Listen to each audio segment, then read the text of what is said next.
They called them Super 61, a name whispered behind closed doors, in smoky command rooms in the hush before dawn. In the shadowy world of covert warfare, they were known by no fewer than whispers, the phantom watchers, the spectral guardians. But for those who witnessed their deeds, they were nothing less than heroes. This is the story of their final hour, the last stand of the snipers, an hour when legend and sacrifice fused into something eternal. They were born out of necessity. In a time when conventional warfare no longer sufficed, when front lines dissolved, and conflict erupted in pockets and shadows, governments scrambled to craft forces that moved invisibly, struck decisively, and vanished again. From that crucible, Super 61 emerged, an elite sniper corps tasked with missions so delicate, so dangerous, they defied belief. They were not just marksmen, they were watchers, operators, guardians of silence and precision. Their creed was that the unseen hand can steer the course of war. When their final mission was handed down, none could foresee how close to the abyss they would walk. The world knew nothing of the tension building in that last theater, the hidden war unfolding just beneath ordinary eyes. A rising insurgency threatened a vital border region, a corridor crisscrossed by mountain ridgelines, razor wire, and shifting allegiances. In that rugged terrain, control of a single pass could tilt the balance. Super 61 snipers were deployed in teams of 2 or 3, seeded into the crags and folds of the high ground. Their orders: hold silent watch, neutralize high-value targets, deny access, and above all, survive until relief arrived. But as the insurgents pressed, the perimeter slipped. The opposing forces, aware that someone was sniping them from the heights, hunted the shadows. They probed the ridgelines, sending drones, infiltrators, mortar fire. The ground beneath those guardians shook with every explosion, raked by wind and tracer. Each sniper in that detachment carried not just rifles and kit, but the quiet weight of purpose. Some had lived ordinary lives once, a farmer's son recruited for uncanny accuracy, an ex-mountain guide who learned to thread wind and altitude, a former intelligence analyst turned field operator. They had trained in remote ranges, logged thousands of hours in long-distance ballistics, elevation tables, wind dialing.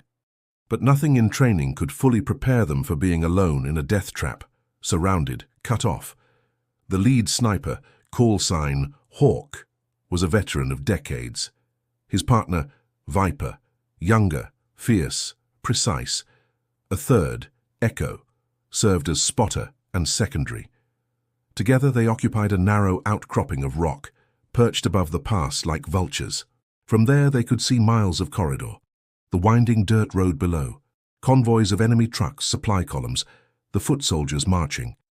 Day by day they chipped into the enemy's logistics, picking off commanders, observers, intercepting communications, sowing confusion. At first the insurgents wondered, who is doing this?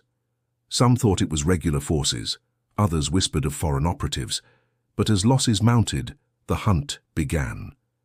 Counter-sniper teams were mobilized, flanking units sent into the hills, spotter squads crawling up ridgelines, listening for the crack of suppressed fire.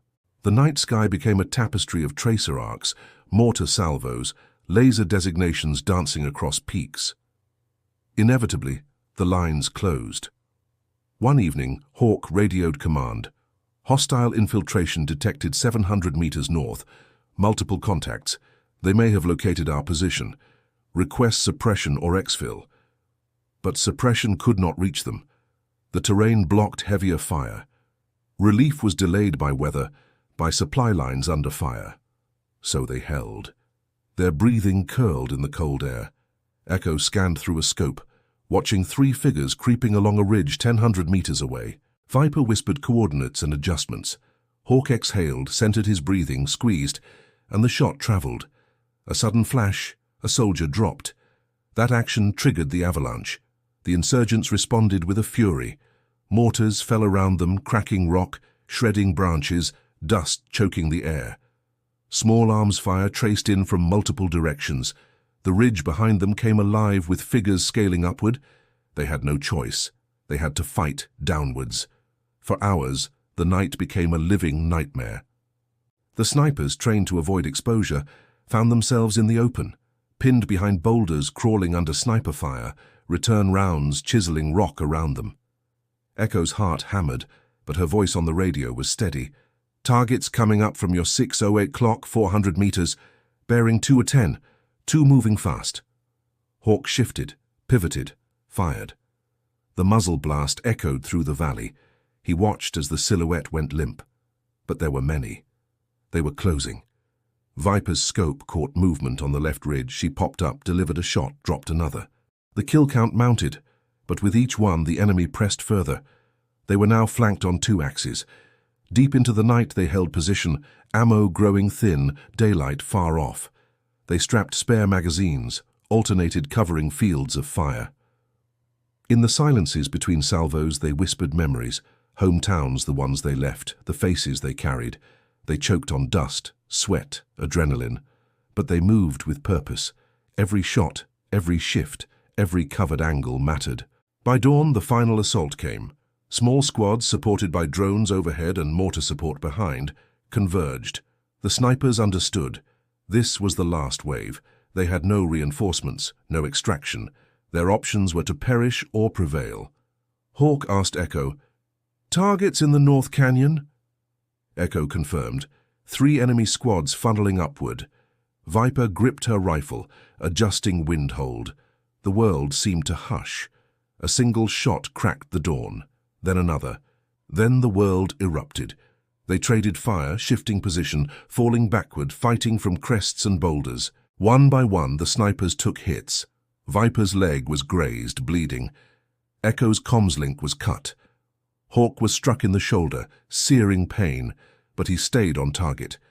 He dragged himself to another ledge, still firing. Their bullets found insurgents, shattered limbs, ruptured life. The enemy pressed nonetheless. In one moment, Viper crawled to Hawk, bandaged his wound with first aid she carried, whispering, "We'll see this through." He squeezed her shoulder, but her face was pale with resolve. They moved as one. They were backed into a narrow ridge crest, where there was no cover. Enemy squads flanked them from both sides now, coming in fast. Hawk radioed their final words.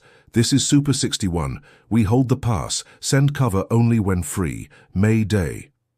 But the signal died as insurgents jammed frequencies, overran repeaters. What remained was raw will. The snipers stood at the edge, firing into darkness, refusing to yield. Bullets met bullets, smoke and dust swirled, the horizon glowed. Comrades somewhere below were falling. The world contracted to that ridge, that moment, that stand. Then came the silence of the kind that always follows last sacrifice. The insurgent assault paused, as though realizing the defenders were gone. The smoke cleared. The ridge was silent, but for wind and distant echo. In that silence lay the cost. 3 bodies, rifles still in hands, faces turned upward toward the pale light. The pass was held, at least for now. The enemy had retreated. No backup ever came in time. No command order called them home. Their last act was to stay until the very end. In the aftermath, command dispatched a patrol up the ridge. They discovered the cameras, the spent casings, the ruined optics, the bond between those 3. Among them were letters, photos, one of Viper's younger brother, Hawk's aging mother, Echo's child's drawing. They were not just soldiers. They were human. Their journals recorded the mounting assault, the exhaustion, the pride in their unit, the final determination not to let the enemy through. The pass remained closed to insurgents for months.